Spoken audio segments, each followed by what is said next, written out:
Hey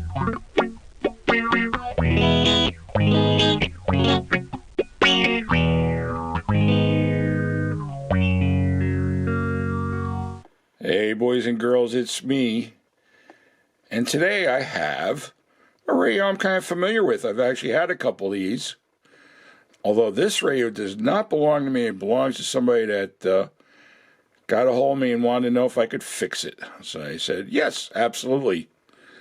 So it actually belongs to an elderly man, and we're going to sort out all this stuff. Right now the radio does not work. So I'm going to confirm that, and then we'll dig in and see just what the story is on this puppy. So stay tuned.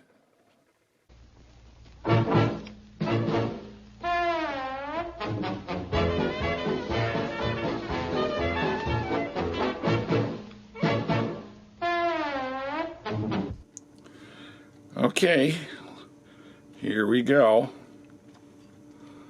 I don't know how well the meter is showing up in the picture. All right, right now we're about 30 volts. Going up. About 50 volts. Still going up. 75 volts. I don't see anything lighting up too boys yet. 100 volts. We'll just pause for a second there. Okay, I can see the filament in the 19T8, which is the tube directly behind the rectifier. I can see the heater coming up on that.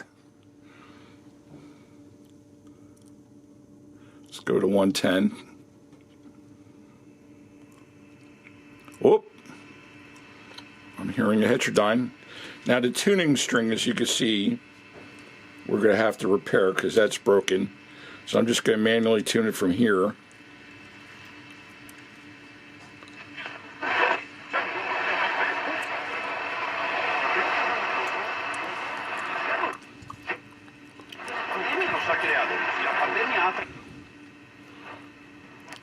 So we are picking up stations. Oh, I was on FM. I thought I was on AM. All right. Let me turn on. I got to do this because otherwise it creates noise.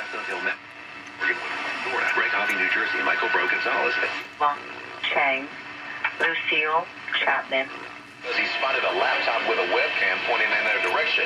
He noticed a group of folks were looking at it. So even at 110 volts, this is very good, I think, because typically what happens is these rectifiers wear out to the point where you really need to replace them with a diode and then adding or checking the dropping resistor if we have to replace her. Now let me try FM.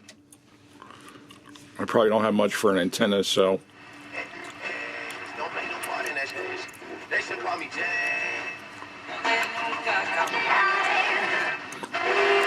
I may never understand how to navigate some of those disparities to try to build a more equitable. When I try to break, all I got is hurt. Interest in like some health equity, and it was somewhere along my 3rd or 4th year of school that I happened to attend. Okay, so this is a good sign. So even at 110 volts, I'm getting stations on all the on both bands. So let me I'm going to turn the light back on. Let me get my meter and let's just. I'm going to bring the bring this guy up to line voltage, which is about, my line voltage is about 123 volts. And let me just see what I'm getting out of the rectifier. Okay, I've gone ahead and connected my voltmeter up, turned the radio on, let it warm up. And you can see I've got this clip lead going to the selenium rectifier. And line voltage, I'm drawing about, I don't know, I'm getting 0.23 on the AC current meter, which isn't very much.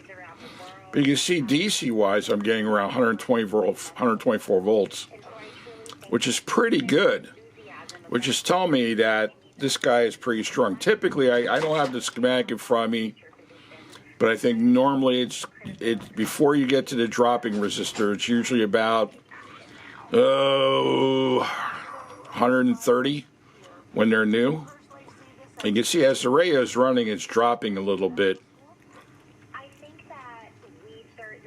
I have a feeling too that part of that problem is that we got some leaky caps, probably the couplings and the bypass caps. We've got a couple of those wax caps under there.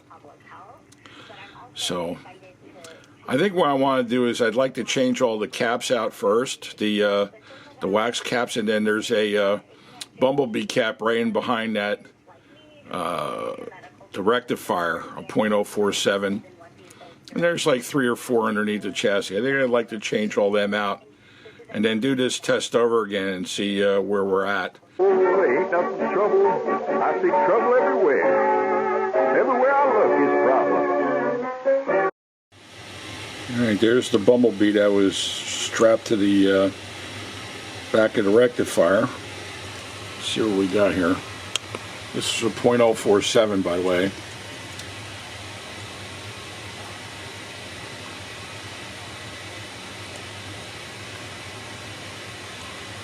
ESR is okay, but value's almost double. I usually just have a rule of thumb that if it goes beyond 5%, then I think I'm going to change that one out. Okay, I'm holding the bumblebee. The one side, the one wire fell off when I was trying to remove it. But you can see the molded parting line there. And there's obviously there's a foil capacitor inside of that Bakelite outside. And I don't know how well it's coming through on the picture. Let me spin it around, you can see the other side. And there's the other parting line right there. But that thing is cracked. I don't know how well that's coming through on the camera. But that is actually cracked. I'll go back to the other side, you can see the other side there. So, okay, as you can see here is the radio. I have a temporary setup here with a speaker so the radio will play. And I've actually had this guy fired up for a couple hours. Let me turn the volume up here. In just 6 days, there were 17 showings and multiple offers. The home sold for $345,000. It's 25 won. Local FM station here. And I've been playing this for, like I said, I've been playing this for a couple hours. And you can see the clip leads. I actually have that going to the selenium rectifier. And it's going pretty well. It's been hanging tough here, about 125, between 125.4 and 125.7 volts. And it's all dependent on the volume that I put on the radio. So we're just basically replacing those. The radio seems to be working pretty well, so I think for the most part I'm going to leave the selenium rectifier in place, and even the filters seem to be recurving, so.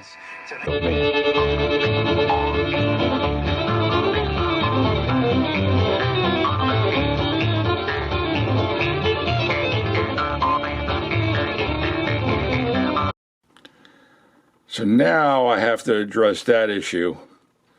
I know nobody likes to do this, but I'm not afraid of it. Alright folks, here's 2 more things. The main thing is that I've restrung the tuning dial. I don't know how well it's coming here. Get a good picture of it. And I had to do it a couple times.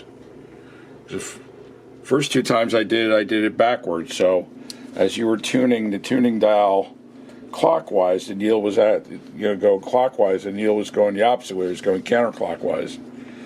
So redid it, and now everything's happy. I don't have a knob on here, but you can see everything's going, and this is moving nice and smoothly now. So that shouldn't be an issue.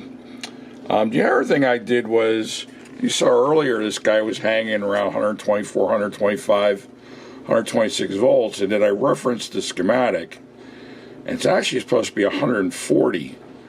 So what I did was I went ahead and, of course, besides, well, here, let's get a better picture here. Replaced the .047, that was the Bumblebee before. So now I got a nice capacitor in there, and there's a 1N4007 diode. And then when I actually hooked it up and plugged it into my outlet here without using the Variac, it was about 141 volts. And it was a little bit high, and then it sounded kind of garbly. And then I come to find out that the dropping resistor was already half falling apart. Anyway, so it wouldn't have mattered, because I would have, you know, whether this was in good. This fell apart when I took it out of the radio, by the way. So ultimately, what I did was I now have a 47 ohm dropping resistor in lieu of the 22, because this guy's actually giving me a little more juice. So right now life is good, and I gave it the play for an hour or two, and it seems to be holding up okay. So it should hold up. Oh, and by the way, the original filter capacitors, I checked them out, and they're I think one was at 2.5%, one was at 4%. I think they're going to be just fine. It's not humming or doing anything stupid on AM. So I'm going to leave the filters alone. And I just have to clean it up and put it all back together.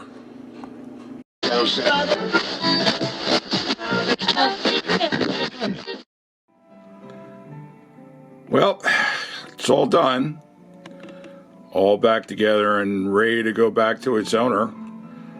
All the funky things have been sorted, and I've had this playing on my bench for about 2 hours or so.